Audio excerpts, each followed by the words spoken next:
Hey guys, and welcome back to the Ratchet Clank 2 Commando walkthrough on the PlayStation 3. This is part 36, and it is also the last part of the Ratchet Clank 2 Commando 100% walkthrough. So yeah, this is the last video in this entire walkthrough.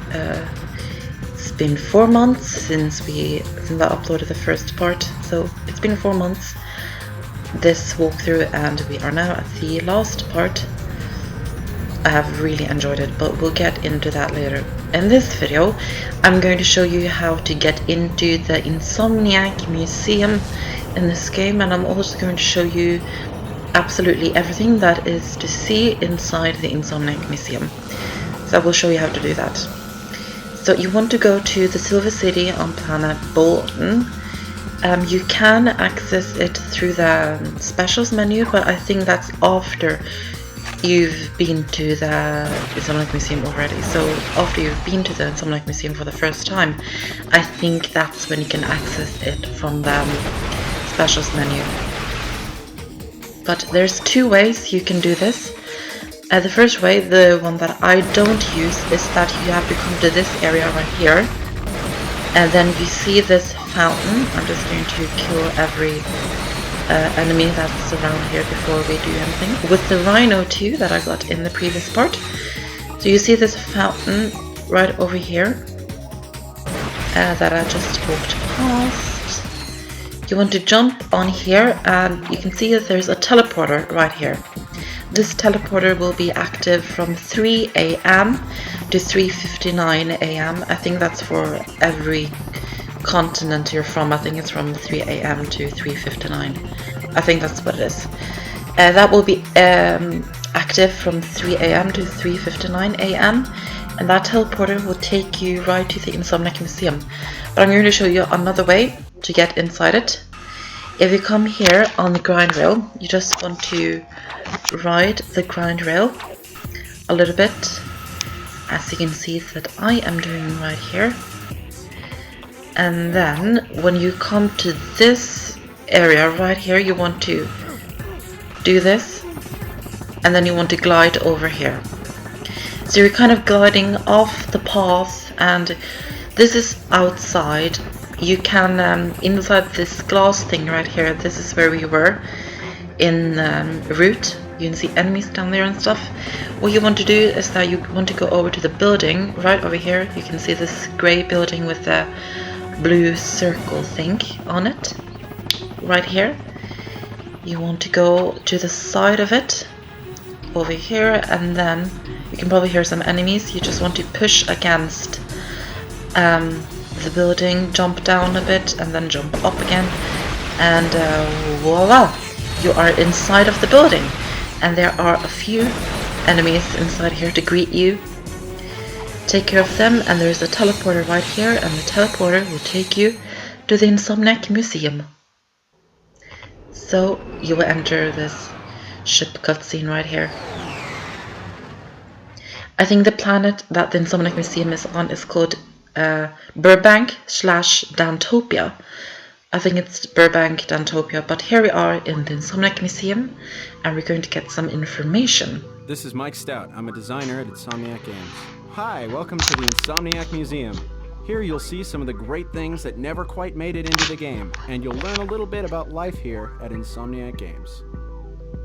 Yeah, that's basically what the Insomniac Museum is. It shows you everything that didn't make it into the game. Hello, my name is Brian Allgeier, the design director at Insomniac Games. These floating spherical monstrosities are the elusive gravity spheres, which were originally going to be included in Silver City. They proved to be too difficult, and a bit nauseating, to be included. They are preserved here for posterity. Swing shot up to try running around one, and then swing shot again to get off the sphere. So we can use the swing shot and try and play a bit with these. I'm going to try and show you everything that is here in the Insomniac Museum. If I don't get everything, that's because I didn't see it. So hopefully I show you everything, but I'm sorry if I didn't. Hi there, my name's Tim Trespass. I'm a gameplay programmer here at Insomniac Games. I'm a Leo from Washington, D.C. I like anime and shiny objects. This car was originally going to be included in the battle with the giant robot on Snivlac. Unfortunately, its lack of heavy weaponry proved its bane. It now calls the Insomniac Museum its home. Oh, this is actually quite cute. That ship was supposed to be on the boss battle on Planet Snivlac against the Zogstrellis leader. Hey, this is Oliver Wade, the animation director here at Insomniac Games. The three-headed Hydra was a big cut from Ratchet and Clank 1. It was originally intended as a mini-boss on Pokitaru. Ratchet battled this beast whilst riding a boat through blowfish-infested waters. However, it didn't end up being that much fun at all. So this creature right here was supposed to be a mini-boss on Jovai Resort on planet Pokitaru. So this Insomniac Museum, the second game, shows everything that didn't make it into the first Ratchet Clank game and this Ratchet Clank game. That's because it wasn't an Insomniac Museum in the first game. So Ratchet Clank 1 is in this one too. And I'm a tester here at Insomniac Games. Here at Insomniac, we're so hopped up on caffeine that we bounce off the walls!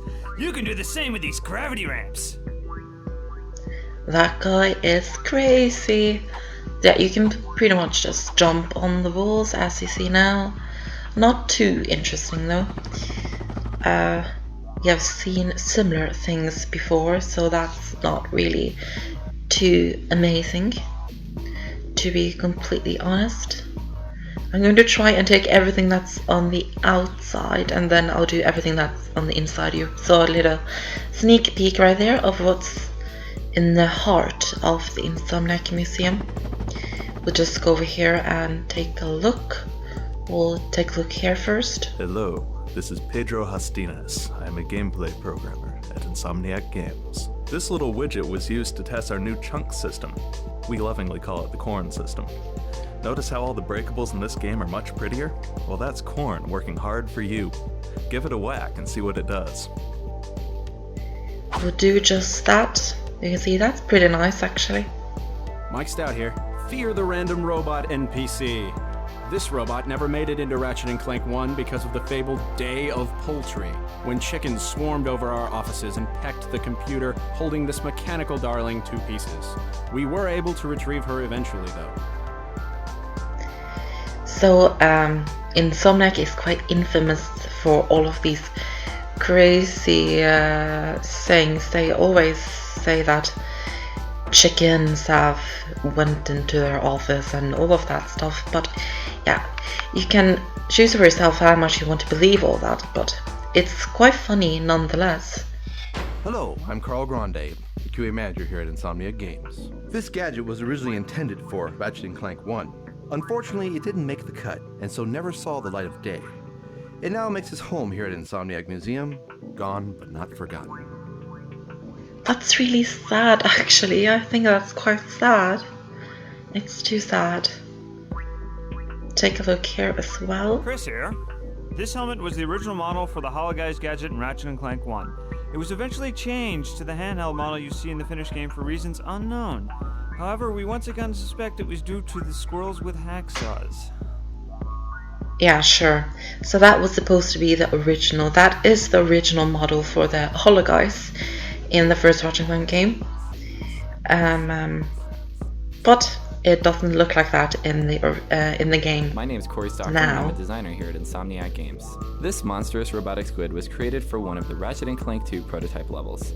Since that level never made it into the finished game, however, neither did poor Squiddy. Poor Squiddy. You can see that there's an electrolyzer puzzle right here. That is the last electrolyzer puzzle of the game. That is that's pretty much for the outside of the museum, and this looks quite cool. Hey, this is Peter again. This was created to test screen buffer effects. Screen buffer effects are used to create things like distortion bubbles and heat hazing. This, however, ends up looking like a hall of mirrors. Can you guess why? No, I cannot guess why. I don't know too much about computers. I'm not going to try and guess that. Sorry. Hey, this is Peter again. This dummy was created to test the new reaction system which we added to Ratchet & Clank 2. With this system, enemies would always be sure to react appropriately to being damaged without a ton of hassle. Go ahead and hit him. He won't mind. Alright, we'll hit him. This is pretty much the reaction system to the enemies getting hit and damaged by Ratchet. That's basically how it is. We've been inside there, I believe. I think so, at least. So we'll go over here. Corey here. You may recognize this drill from Ratchet & Clank 1. It was held by a large construction worker who gives you a lump of raritanium. This is originally a weapon called the Revolverator. Ratchet would strike enemies with it and then spin them over his head. So that's the drill of the construction worker on Planet Hoven in Ratchet Clank 1. That is one of my favorite planets in the first game. I really love that planet. This monstrosity was intended to be a boss battle fought on the jet ski gadget. Seeing as the jet ski never made it in Ratchet & Clank, however, neither did this boss. May he rest in pieces. May he rest in peace. Hi, my name is Sean Whistler, and I'm a tester here at Insomniac Games. This guy was originally intended to be an enemy in the ill-fated jet ski level that never made it into Ratchet & Clank 1. A moment of silence, please, for this gentle giant, torn down in his prime.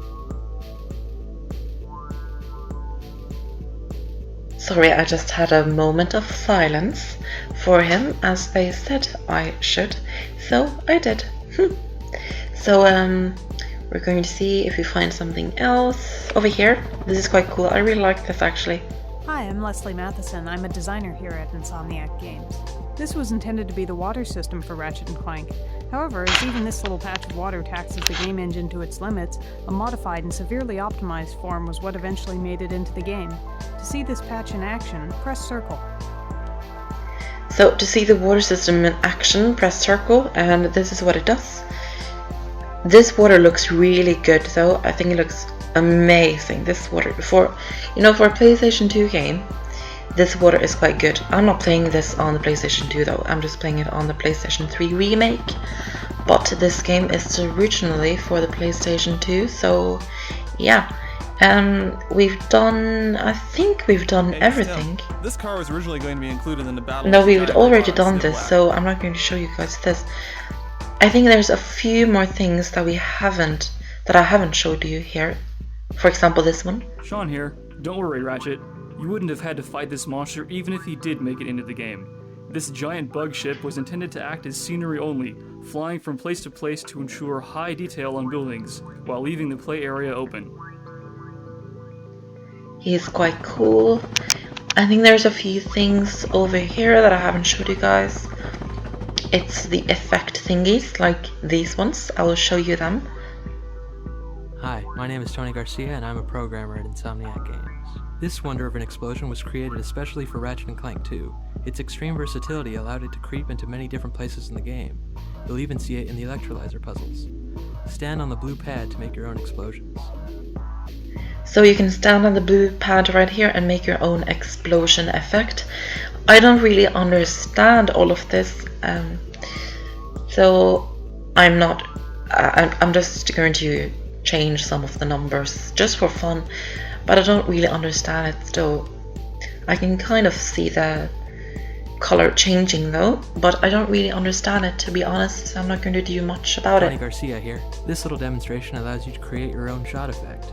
Using the magic of debug technology, you can edit the shot's size and color, and then watch the bandit shoot it at the blockman.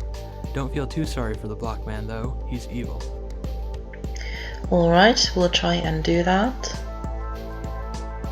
Hold in L2 and R2 to make your own effect, like I'm doing right now. As I've already said, I don't really understand it, so yeah.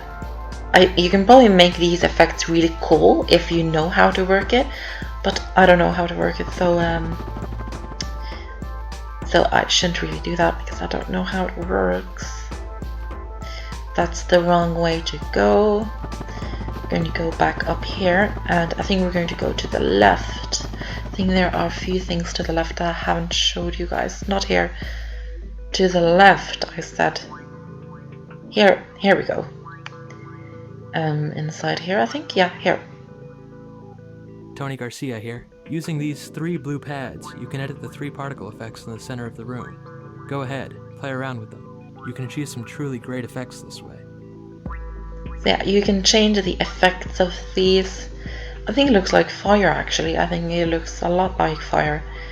So I'm just going to change some things again just for fun. You can see that there are a few things that change each time I do this. For example, the how it moves and stands. I don't know. You can probably see it there, that red thing moves. It looks a lot like fire though, I really do think so. But yeah, that was everything inside here, I think. I think we'll go outside of the Insomniac Museum, because there are a few things outside as well. I think at least that, yeah, there's a lot of interesting things on the outside as well. So I think we'll go over to the electrolyzer puzzle and we'll open the doors to the outside. So this is pretty much the hardest electrolyzer puzzle in the game, because there are a lot of things happening, as you can see, a lot of them. But actually I didn't have problems with this at all, but it is the hardest electrolyzer puzzle of the game. It is. So just try your best and hopefully you'll get the doors open quite quickly, as I did right here. And here you can see the gates are open and we can go outside to the sunlight. You're probably wondering what that is. Hey, this is Peter again. These teleporters were originally intended to go into several of the levels. Due to time constraints, however, they were eventually cut. So we'll take this teleporter right here, inside this huge building, and you can find out what it is for right now. These escalating rows of blocks were used when we were in the early stages of creating Ratchet & Clank 1. They were used to test Ratchet's jump heights and jump distances to see which would be the most fun. So these were used to test Ratchet's jump heights and jump distances. You can see that there are meters, how many meters there is against them. Here. These walls, which range from narrow to wide, were used to test wall kick distances for the original Ratchet & Clank. So these are wall kick distances. They are also very interesting. We'll try and wall kick up one of them, or wall jump up one of them. I think that's what it is. And now we'll go over here. Brian Allgeier here. These ramps get steeper and steeper as you go on. They were used to test how Ratchet's feet respond to different floor angles. It also helped establish that a 45-degree angle was the sharpest that Ratchet should be able to walk up. So you can test how high of a grade Ratchet can walk up on. The 45 grade is the highest he can walk up though. But we'll just test it and see how far we get. This is the 45, we got up it. And we just got up the 50 as well. But it seems we're not getting up to the 55. You can see that there's some outside areas up there, but I didn't get up there, so that's too sad. But there's some strange blue catwalk right here. It looks like a catwalk. We'll just walk to the end of it. There's nothing on the end of it, it's just an ending. But we'll just walk on it, even though it's nothing interesting on it. You can see right there, it just abruptly ends. Abruptly. Yep. It just ends right here, basically. So we can go down again, and we're going to take the teleporter out of here. And we're just outside. I don't think there's anything over here. No, there's not. You can see that there's someone down there. You can probably remember the picture of that guy down there. That is Dan Johnston. He is he serves as an Easter egg in many of the Ratchet Clank games. I have showed you some of the Easter eggs with Dan Johnston in the first Ratchet Clank game. For example, in the Nebula G34, for example, you can go and watch my Ratchet Clank walkthrough for that. But he's pretty much an Easter egg in the Ratchet Clank game. They just randomly put pictures of him throughout the games. It's quite fun. You do see him quite a few times in the games. For example, the snowman on Planet Siberius. That's him. This gravity tower was created to test the magnet boots in Ratchet & Clank 1. However, with the new gravity boots that Ratchet gets in Ratchet & Clank 2, this tower is much more fun. Can you imagine scaling this tower while walking at half of Ratchet's speed? Yeah, we thought so. So these gravity ramps we can walk on, and I bet these ramps would be very annoying to walk on with the Magnum boots from the first Ratchet Clank game, because as you probably remember, the Magnum boots in the first Ratchet Clank game were very slow. But I bet all of you are getting very dizzy right now, as I am getting, so we're just going to walk off this gravity ramp because I actually got quite dizzy off that. But you can probably see down there, there's our ship. Yes, our ship is down there, and I love the background. There's mountains and buildings in the background. I love that, like far away. But yeah, that was basically everything at the Insomniac Museum in Ratchet Clank 2. There's nothing more here at the Insomniac Museum. I'm just going to go over here and see if there's anything more over here. But I don't think there is. No, there's nothing here. So we're just going to turn back and go back the same way, and that was everything at the Insomniac Museum. I'm now going to exit the museum, and that was everything. That is the end of the walkthrough. Thank you guys so much for watching the Ratchet Clank 2 Going Commando 100% walkthrough that I have done. Thank you so much for watching it. I have really enjoyed it. This is the last video, and yeah, thank you so much for watching, and I'll see you in the next video, whatever it will be. Thank you again, and I'll see you whenever. Bye.